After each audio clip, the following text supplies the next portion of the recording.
Alors, je vous présente le projet Ici commence la mer, mené par l'association Le Bang Concept et financé par l'agence de l'eau Loire-Bretagne. La première journée de ce projet concernait donc une séance de travaux pratiques de mesures scientifiques du taux de phosphate de l'eau d'Urduf avec la participation des élèves de première générale du lycée de Sucigno.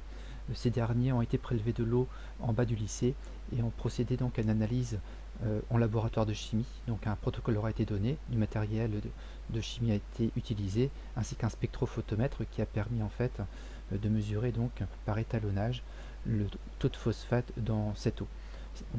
Sachant qu'a priori le taux de phosphate est l'un des critères retenus pour qualifier donc la qualité de l'eau. Nous avons pu donc comparer ensuite ces données à celles obtenues par le syndicat mixte du Trégor de la région de Morlaix. Nous avons donc pu conclure qu'elle était de très bonne qualité. Alors, les élèves ont tout d'abord préparé le matériel de laboratoire de chimie. Ensuite, il y a une explication au tableau pour proposer un protocole commun à tous les binômes présents dans le laboratoire. Nous avons procédé aux calculs divers et variés afin de préparer nos solutions étalons. Ensuite, les élèves ont commencé à manipuler. C'est un groupe donc de 10 élèves. Donc on a été prélever les réactifs nécessaires pour colorer notre solution et réaliser par la suite un dosage par étalonnage au spectrophotomètre. Les données et les mesures ont été écrites ensuite en commun au tableau. Nous avons pu prendre également un logiciel afin de tracer une courbe d'étalonnage et ainsi déterminer le taux de phosphate. Donc nous avons trouvé une concentration de 0,014 mg par litre, ce qui correspond à une très bonne qualité d'eau selon les critères qui ont été énoncés dans le code SEC-eau. Lors de la deuxième étape du projet Ici commence la mer, les élèves de première générale du lycée de Sucigno à Morlaix ont pu s'initier à la prise en main d'appareils de terrain qui permettent la mesure de la qualité de l'eau. Et il s'agira ici de la rivière du Dorduf située en bas du lycée. Alors pour cela, en fait, l'Institut universitaire européen de la mer ainsi que le réseau Ecoflux Bretagne nous ont prêté pour une année scolaire des appareils de terrain et les représentants de Living Lab Clé sont venus à la rencontre des élèves pour leur présenter ces appareils et savoir comment les utiliser. Donc un protocole a été proposé aux élèves par le réseau Ecoflux Bretagne et donc ils ont un certain nombre de paramètres à prendre sur papier. Alors, les élèves ont un certain nombre de paramètres à prendre en compte et les noter sur un papier toutes les semaines. Donc là, on regarde un petit peu comment on utilise un spectrophotomètre. Ensuite, comment est-ce qu'on va remplir notre feuille de données expérimentale. Et ensuite, donc, on va appliquer un protocole qui est spécifique à chaque paramètre physico-chimique que l'on veut analyser. Ici, pour le spectrophotomètre, on utilisera les paramètres concernant les phosphates, la turbidité et les nitrates. Donc on nous indique quel menu choisir dans le spectrophotomètre et où remplir donc nos données par la suite. La deuxième sonde qui est utilisée, c'est une sonde multiparamètres qui permet en fait également de mesurer un certain nombre de grandeurs comme la conductivité, le pH, la température et l'oxygène dissous dans l'eau. Donc les élèves se sont appropriés les différents réactifs chimiques nécessaires pour utiliser ces appareils. Et nous avons pu discuter donc de la pertinence des résultats par la suite, sachant qu'un certain nombre de paramètres peuvent fluctuer suivant les grandeurs que l'on peut mesurer. Donc on a procédé également au nettoyage des sondes et donc répondu à un certain nombre de questions par la suite.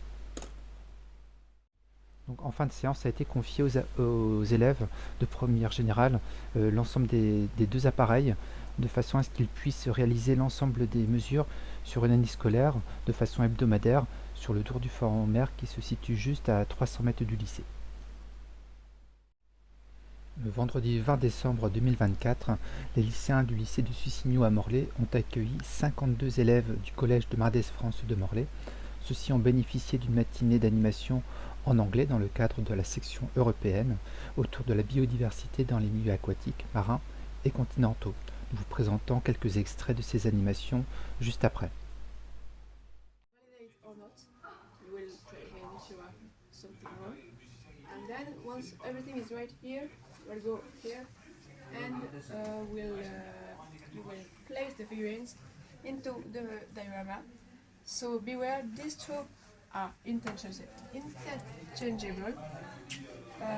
two are interchangeable, and these four are interchangeable. There is one right here. Do not forget it. Okay? Do you know other uses for alga? So like you said, we can eat alga. We can do some drinks. And what else can we do?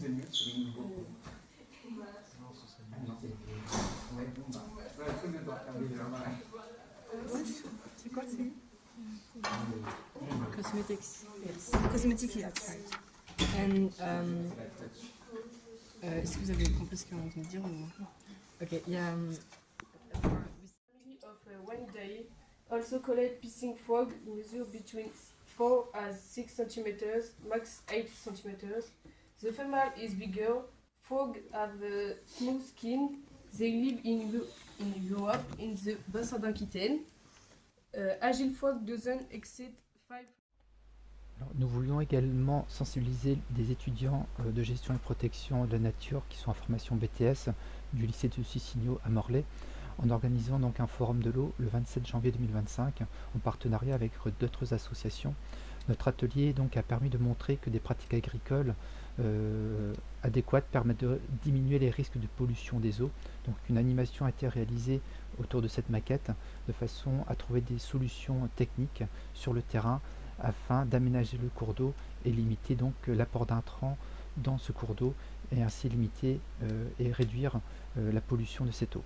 Donc les élèves de filière générale ont apporté leur contribution pour montrer les enjeux liés à la qualité de l'eau. En effet, ils avaient déjà utilisé des appareils de mesure sur ce que nous avons présenté précédemment et donc ils ont été présentés aux étudiants ce jour-là. Quel type de mesure tu fais là actuellement? Alors là, il n'y a pas grand-chose, il y a la température, il y a le pH, et après il y a le taux d'oxygène dissous. D'accord.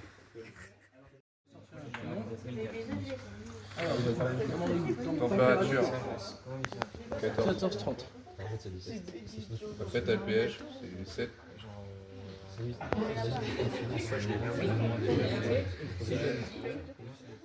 Est-ce que tu peux nous expliquer qu'est-ce que Oui, tu voilà, la vas balle n'est faire pas comme partie, analyse? j'avoue, j'ai rien appris, mais la balle est pas La température, la salinité, le pH, l'oxygène dissous. Tout ça, c'est des sondes multiparamètres. D'accord. Et le spectrophotomètre, ça va être le nitrate, le phosphate, le silicate. On peut regarder la feuille? C'est silicate. Et turbidité. Ouais, tout ça. On va voir ce qu'on peut faire. Lors d'une autre journée, le 27 janvier 2025, nous avons convié de nouveau l'association La Vigne Clé à revenir au lycée agricole de Sussigno à Morlaix auprès des élèves de première G qu'ils avaient déjà rencontrés de façon à animer un atelier autour du rapport à l'eau qu'on peut avoir dans la société. Donc les élèves ont donc été emmenés à regarder des images proposées par l'association La Vigne Clé et donc de mettre des mots et donc les enjeux qui pouvaient en découler. Ceci a permis donc aux élèves de se rendre compte des différentes problématiques qu'il peut y avoir autour de l'usage de l'eau sur un bassin versant.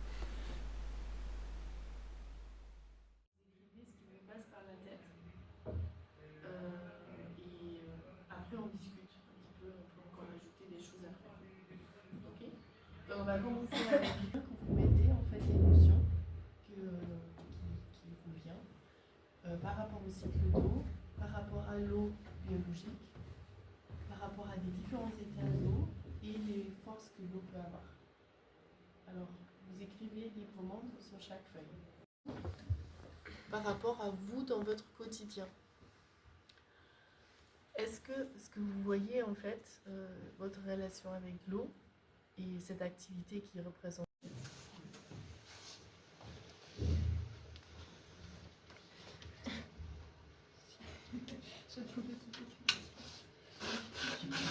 Eau biologique. Alors, suite à la journée du 27 janvier 2025 avec l'association La Vigne Lab Clé, une autre journée avec cette association a été consacrée donc à l'élaboration d'un sondage sur l'utilisation de l'eau au quotidien. Donc, les représentantes de cette association sont venues à la rencontre des élèves de première G. On leur a demandé d'établir un ensemble de mots qui pour eux étaient en rapport avec l'eau au quotidien. À partir de là, donc, nous avons pu établir un questionnaire à partir juste d'une démarche. Comment votre entourage se pose-t-il la question de l'eau dans le Finistère? Donc, les élèves ont pu établir ce sondage qui a été remis donc à leur famille et à leurs proches. Et nous allons donc en faire un compte rendu par la suite. Et puis on avait regardé avec les photos un petit peu, mais finalement on se rend compte que l'eau, on en a plein d'usages en tant qu'humain. Et donc il y a vraiment cette idée des usages de l'eau, parfois peut-être des conflits d'usage. Et finalement la question de l'eau, elle est dans la façon dont on la traite dans les pots flux, on vous demande d'aller faire un suivi de qualité d'eau finalement, de prendre des mesures de paramètres pour déterminer est-ce que l'eau, on décide qu'elle est en bon état ou pas. Et en fait, ça c'est bien parce que nous, en tant qu'humains, on a un usage et on va en faire quelque chose. Il y a les images et on avait essayé de mettre tout ce qui nous passait en tête en rapport avec ça. Donc, depuis le mois de septembre 2024, nous avons pu montrer donc, à des élèves comment est-ce qu'on pouvait mesurer la qualité de l'eau de façon scientifique sur le Dourduf. Nous avons également vu l'aspect social de l'approche de la qualité de l'eau avec l'association La Vigne Lab Clé. Et cette journée donc du 25 avril concernait encore un autre protocole de sciences participatives dans le sens où on voulait leur faire prendre conscience de la quantité de plastique et de déchets qui pouvaient se déverser sur l'estran.